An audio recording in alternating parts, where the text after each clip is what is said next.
안녕하세요. 문현진의 불주댕이 시간입니다. 여러분들과 함께 뉴스를 보는 시간이죠. 뉴스를 보더라도 무슨 내용인지 이해가 안 되거나 그리고 봤을 때 어떤 걸 봐야 될지 잘 모를 때 있잖아요. 그럴 때 불주댕이 시간이 여러분들 옆에 있습니다. 항상 도움되신다면 좋아요와 구독 그리고 알람 설정까지 반드시 부탁드리고요.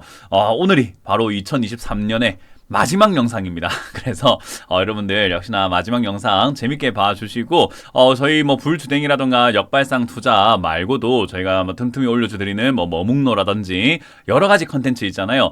그런 것도 심심할 때 여러분들 한 번씩 봐주신다면은 저의 또 다른 매력을 또 느끼실 수 있지 않을까 생각이 듭니다. 다들 올해 수고 많으셨고요. 내년도 우리가 화이팅 하면서 갈 수 있도록 또 내년에 대한 이야기를 뉴스를 바로 체크해 보도록 하겠습니다. 자, 일단 첫 번째 뉴스인데요. 뭐 내년 시작부터 별로 안 좋은 뉴스를 보여드려야 될 것 같아요. 내년에 대해서 이제 경제적으로 뭐 어떨 것인지에 대한 전망들이 많이 나오고 있잖아요. 일단 고금리라던가 고세율로 인해 가지고 내년 경제가 안 좋을 것이다라고 하는 이야기 나오는데 그 중에서도 영국이 특히나 안 좋을 거라고 이야기를 하죠. 그래서 영국이 내년 경제가 좀 안 좋을 것 같아, 부정적이야라고 이야기를 하고 있고 올해는 경기 침체 위험도도 있기 때문에 사실은 영국이 올해 정말로 안 좋은 경제를 살아가고 있는 것 같습니다. 근데 내년이 더 안 좋을 것 같아요. 그래서 일단 물가 상승률이 좀 낮아지긴 했지만 아무래도 이런 걸로 인해 가지고 물가가 좀 떨어졌다 해서 금리를 막 팍팍 낮출 이유까지는 없어 보인다. 왜냐하면 물가가 아직까지 4%대에 거의 육박하기 때문에 여전히 높다라고 보고 있는 거고요. 그러다 보니까 이제 유럽은행 총재죠, 라가르드 총재가 인플레이션이 이제 2% 달성한 것을 확신하기 전까지는 경계를 늦출 수가 없다라고 이야기합니다. 요즘엔 유가도 떨어지고 있고 뭐 이런 부분에서 왜 이렇게 물가가 뭐 잡혀 나가고 있는데 왜 이렇게 다들 이렇게 조심스러울까 생각하시면요, 유가가 떨어지는 이유가 사실 여러분들 감산 뉴스 많이 보셨죠. 뭐 기름 생산을 감산하겠다 이런 뉴스는 우리가 너무 익히 들어봤기 때문에 편한 이슈인 것 같아요. 근데 감산을 했는데도 불구하고 유가가 떨어지는 건 그만큼 소비가 안 되고 있다는 거거든요. 소비가 안 된다는 것은 이제 기름이 도대체 뭡니까? 모든 산업의 기초 자원 아닙니까? 근데 이제 그 기초 자원이 막 이렇게 소비가 줄어들고 있다는 것은 물건도 안 만들고 운송도 안 되고 이동도 안 하고 뭐 다 안 된다는 거죠. 제품 만드는 것. 지금 하물며 제가 입고 있는 이 옷도 역시나 기름이 없으면 만들기가 힘들다라는 거예요. 그러니까 이런 여러 가지 생각을 한번 해볼 때 소비 생태가 많이 줄어들다 보니까 기름 소비가 안 된다라는 주의로 가다 보니 결국은 이 인플레이션이 지금 잡혀 내려가고 있는 과정이 별로 좋은 것 같진 않다. 그래서 경제가 오히려 조금 위험할 수 있기 때문에 고금리를 좀 유지하는 것이 좀 맞지 않느냐라는 겁니다. 왜냐하면 금리는 위험하면 오르는 게 맞고요, 안전하면 내리는 게 맞거든요. 그래서 아직까지 안심하고 물가를 좀 내려갔다고 해가지고 금리를 낮춘다면은 물가가 다시 또 반등하는 그런 형태로 나올 수 있기 때문에 그러면은 이제 경제 정책이 또 엉망이 되겠죠. 그래서 일관성 있게 정책을 내기 위해서는 충분히 이제 물가가 좀 잡혔다는 생각이 들기 전까지는 역시 내릴 수가 없다라고 이야기하는 겁니다. 실제로 그럼 소비가 많이 줄었는가? 다음 뉴스를 보시게 되면은 중국 소비가 안 좋다 이야기 많이 들어보셨을 거예요. 근데 중산층도 지금 허리띠를 졸라 맸다라는 이야기와 함께 소비가 두 자릿수 성장은 이제 끝났다. 뭐 중국 같은 경우는 뭐 소비가 막 정말로 10%대 성장하고 이랬었는데 지금은 이제 그렇게까지 성장하지 않는다라는 거죠. 거기다가 지금 뭐 중국의 거대 명절이라든지 또 소비 진작을 할 수 있는 그런 어떤 축제라던가 이런 행사들을 본다 하더라도요, 그때마다 좀 팔이 날리는 분위기가 좀 보여지죠. 그래서 중국 부동산도 그렇고 전반적으로 지금 상당히 위험하다라고 할 만한 그런 내용들이 나오고 있고요. 거기다가 이제 중국의 저축 금액이 점점 증가하고 있습니다. 그만큼 쓰는 것보다는 모아놓자라는 주의로 바뀌고 있기 때문에 자기 경제에 대해서 미래에 확신이 조금 없는 거죠. 우리도 경기가 좋을 것 같으면 가게를 차리거나 미래를 보면서 조금 이렇게 확장하려고 하는 그런 뉘앙스를 보일 수가 있는데 내년 경기가 안 좋을 것 같아요 라고 하면 확장보다는 조금 위축, 약간 보수적으로 지금 쥐고 있는 것을 잘 한번 갖고 있어 보자라는 주의로 좀 가잖아요. 그래서 그런 것들 때문에 아무래도 중국 경제가 무너지고 있다라는 겁니다. 근데 중국 하면 뭡니까? 최대 소비국이잖아요. 근데 이제 그 경제가 무너지고 있다는 말은 다른 국가들의 경제도 위축받을 수밖에 없는데 그 바로 옆에 있는 국가가 바로 한국이죠. 한국이 경제적으로 조금 위험할 수 있다라는 겁니다. 그래서 내년 경제가 이제 어떨 것인가라는 것을 많은 전문가들이 예측을 하고 있는데요. 저는 이제 경제적으로 전문가는 아니고 그리고 경제를 막 샅샅이 이렇게 조사하는 건 아니기 때문에 저도 이런 전망들을 굉장히 많이 보고 보고 참고를 하게 되는데 내년 경제가 1%대 성장할 것이라는 전망이 나오고 있죠. 또는 2% 이상까지도 회복될 수 있다는 이야기도 나오고 있고요. 그래서 엇갈리는 내년 경제 전망이라는 거예요. 누구 말을 믿을지가 진짜로 모르겠다는 거죠. 그래서 코로나가 발생이 됐던 2020년에 경제 성장률은 마이너스 0.7이었고요. 그리고 3년 만에 잠재 경제 성장률이 한 2%대 조금 안 되는 그런 흐름으로 가고 있는데 야 이거 지금 잘못되면 내년까지도 1%대 성장이 될 수 있지 않느냐라는 겁니다. 그래서 2.3%로 제시하는 것도 있고 뭐 1.1%대, 1.7%대까지 제시하는 것도 있단 말이에요.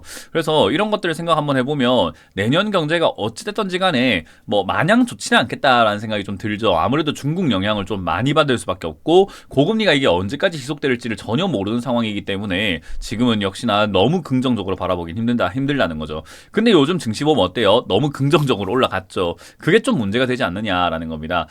너무 긍정적으로 가게 되면 우리가 김칫국 마신다라고 하잖아요. 기대가 큰 만큼 실망도 클 거라는 거죠. 그래서 내년이 좀 실망이 커지지 않을까 생각이 들고요.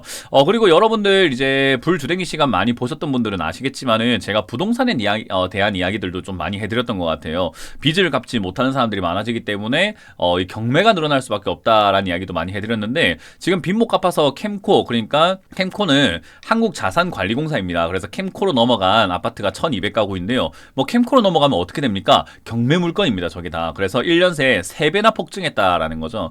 그래서 지금 1년 새에 3배나 폭증해가지고 뭐 못 갚고 있는 사람들이 증가했다는 건데 최근 1년이 무슨 기간이었나라고 하면요. 금리 인상기였잖아요. 금리가 인상되고 있던 사이에서 3배나 늘었고 그리고 고금리가 지금 최고금리에 도달해가지고 고금리가 지속이 되고 있는 이 기간 동안 얼마나 많이 늘어나겠냐라는 거죠. 그래서 이게 경매 건수가 늘어난다라는 것 자체가 부실 채권이 점점 증가하고 있다는 거고요. 그러다 보니까 은행도 지금 대출 완화를 해주기도 그렇고 대출 이자 뭐 감면이라던가 여러 가지 정책을 쓰기가 조금 까다로운 시기가 되었다라고 보시면 됩니다.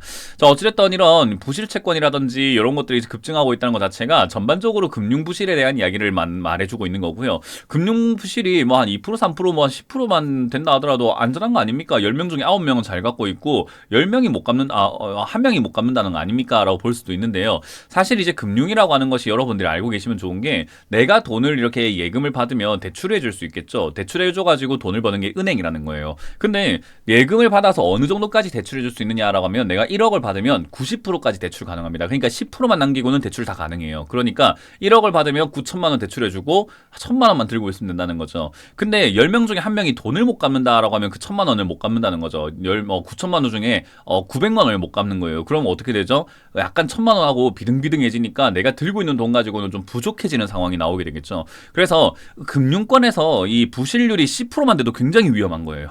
우리가 봤을 때 10명 중에 1명 못 갚는데 뭔 문제야 라고 생각을 하겠지만은 10%만 못 갚아도 은행의 BIS 비율이라고 하는 것이 굉장히 뚝뚝 떨어지기 때문에 사실 이걸 자산으로도 인정할 수가 없고 너 지금 이거 돈 날릴 수 있기 때문에 예금 좀 더 많이 모아놔야 되겠는데 너 지금 예금 받은 거 제대로 돈은 줄 수 있냐? 너 재무 건전성이 조금 안 좋다라고 이렇게 시비가 들어오게 됩니다. 그렇게 되면 신용등급이 떨어지게 되고 신용등급 떨어지면 당연히 거기서부터 안 좋은 영향들도 나오게 되겠죠. 그러기다가 이제 이런 분위기가 지금은 뉴스를 통해 가지고 뭐 은행이 망할 것 같습니다. 이런 뉴스는 우리가 보긴 힘들겠지만 아마 망하기 딱 그 1분 전까지도 망하지 않을 겁니다라고 말하는 뉴스만 볼 거예요. 괜찮을 겁니다라는 뉴스만 볼 겁니다. 근데 어쨌든 망해 간다라는 분위기를 접했을 때 개인들은 내 돈 내놔 하게 되는데 아까 말씀드렸던 것처럼 10명 중에 9명의 돈을 빌려줬단 말이에요. 근데 10명 중에 1명만 돈 내놔 하기 시작한다 하더라도 내가 가진 자산을 다 내놔야 되는 상황이 나오고 대출금을 받지 못하면 내 은행 부실률이 굉장히 커지게 되면서 부도가 납니다. 그래서 은행이 10%만 이렇게 문제가 생긴다 하더라도 굉장히 큰 문제이기 때문에 사실 이렇게 경매 건수가 많아지고 부실 채권이 많아진다는 것 자체는요 리스크가 될 수밖에 없어요. 그래서 이런 부분들도 여러분들이 이제 투자를 하시고 있는 분이라고 한다면 아니 투자를 안 한다고 하더라도 그냥 내가 경제 활동을 하고 있는 사람이라고 한다면 조금은 관심 가지고 봐야 되는 문제입니다. 왜냐하면 내가 은행에 맡겨놓은 돈도 언제 날아갈지 모르는 거거든요. 그래서 이런 뉴스들이 잠재적인 리스크로 남아있는 그런 한 해를 우리가 내년을 보내야 될 것 같습니다. 역시나 내년을 그러면은 잘 보내기 위해서 뭐 해야 되겠죠? 불주댕이 이거 시간 잘 봐야 될 거 아닙니까? 그래야지 제가 뉴스를 여러분들께 꼭꼭 씹어서 이렇게 알려드리죠. 그래서 내년도 여러분들 꼭 많이 시청해 주시길 바라겠고요. 많이 보려면 어떻게 되죠? 좋아요와 구독, 알람 설정까지 꼭 하셔야 됩니다. 그래서 많이들 신청해 주시고 구독해 주시고 좋아요해 주시면 좋겠습니다. 자, 저는 이렇게 올해 마무리를 지어보도록 하고요. 올해도 한 해 다사다난했는데 내년도 만만치 않겠죠. 내년도 만만치 않은 길을 다 같이 힘을 내서 걸어가 보도록 하고 새해 복 많이 받으시길 바라면서 저는 물러가도록 하겠습니다. 다들 고생 많으셨고요. 저는 물러갑니다. 지금까지 문현진 멘토의 불주댕이 시간이었습니다. 고맙습니다. 지금 보신 영상이 도움되셨다면 좋아요와 구독 그리고 알람 설정까지 반드시 부탁드리고요. 여러분들의 응원 댓글도 달아주신다면 저희가 항상 힘을 받도록 하겠습니다. 저도 여러분들의 성공 투자를 기원하도록 하겠습니다.